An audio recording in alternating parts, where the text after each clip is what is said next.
Könül xanım, nəvəm Ləman o binada yaşayırdılar. Qızım Bakı Milli Geyim Evinin rəhbəri idi. Yasamalda baş verən yanğın zamanı həlak olan Bakı Milli Geyim Evinin rəhbəri Könül Vəlibəylinin qızı Ləman Qulamovanın vəziyyəti ağırdır.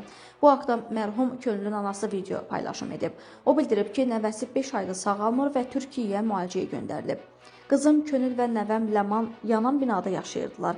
Könül rəhmətə getdi, Ləman isə tüstüdən ağır zəhərlənmə ilə xəstəxanaya yerləşdirildi. 4 ay həkimlər əlindən gələni etdi, amma nəvəm sağalmadı. Nəvəmi İstanbula müalicəyə apardıq. 2 dəfə əməliyyat olundu, amma yenə də pisdir. Qidalanmır, yemək vermirlər, olmaz. Mənim üçün çox ağırdır. İstəmirik Ləmana da nəsə olsun. Düzəlmədi. Nəvəmin vəziyyəti ağır olduğu üçün İstanbula, Acıbadəmdə müalicəyə apardıq.